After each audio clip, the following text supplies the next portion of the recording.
السلام عليكم، يا رب تكونوا بخير. اهلا بيكم في فيديو جديد. الفيديو النهارده ده منقول، انا بصراحه شفته على الفيس وعجبني.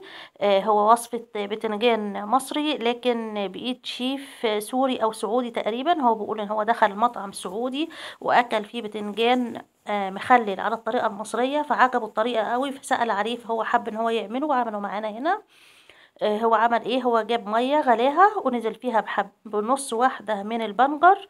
بعد كده لما غلت فيها نزل بالبتنجان اللي شال منه العنقود الاخضر بتاعه، طبعا هو بيختاره صغير كده، وحط عليه تقل. بقول اهم حاجه ان هو لازم يتغطى علشان اللون بتاعه مش يتغير ويقلب الاسود، عشان تحافظ على لونه ابيض زي ما هيفتحه كده ويوريهولك. هو بيقول دلوقتي عشان تحافظ يكون لونه ابيض لازم تغطيه كويس.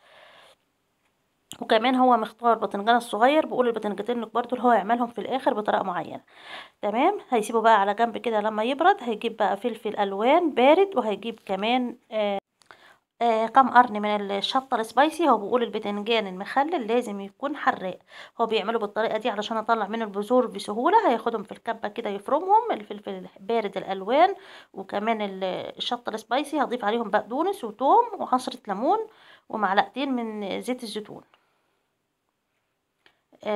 ضاف عليهم كمان سنة من الخل، وبعد كده البهارات بقى كمون وكزبرة عشان الانتفاخ على حد قوله يعني، وكمان رشة من الملح ورشة من البابريكا. هيضرب الكلام ده كله في الكبة لحد لما يكون شكله كده. هيجيب بقى البتنجان هيفتحه بقى اوريكم هو ازاي ابيض. هنا بقول على شفتوا لونه ابيض ازاي، علشان لازم يتغطى، لازم ينغمس كله في المية عشان يكون لونه ابيض كده بالشكل ده. الكبير ده زي ما قلت لكم هو بقول هيسيبه على جنب كده، هيعمله بشكل تاني.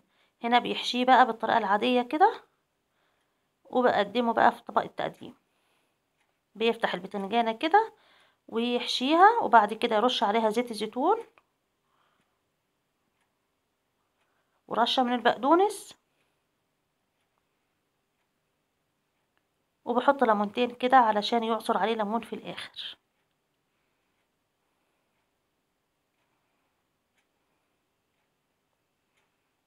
هو طريقته في الكلام حلوة قوي والله، كان نفسي انزله بس عشان طبعا حقوق النشر، وعشان كمان انا واخداها سكرين شوت فما كانش فيه صوت.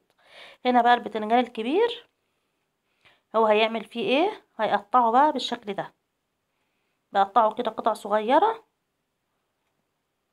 وبحط عليه بقى باقي الخلطة اللي هو عملها في الكبة. هي نفس الخلطة اللي عملها قبل كده، او الدقة بالمعنى الدارج بتاعنا المصري. وهيخلطه كله في بعضه بالشكل ده.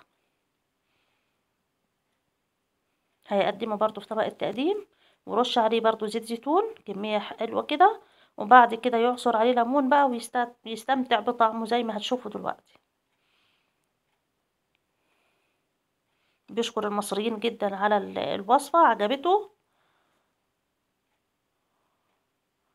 يعني زي ما بقولك هو طريقة كلامه حلوة خالص. يعني كان تشكير كتير كده في الوصفة وفي المصريين وفي طبخهم وطعامة أكلهم، يعني بتعجبه. بس كده زي ما انتوا شايفين كده مستمتع بالأكل. اتمنى بقى ان الفيديو يكون عجبكم ونال رضاكم. يا ريت بقى لو عجبكم تدعموني باللايك والسبسكرايب لو عجبكم. والسلام عليكم ورحمة الله وبركاته.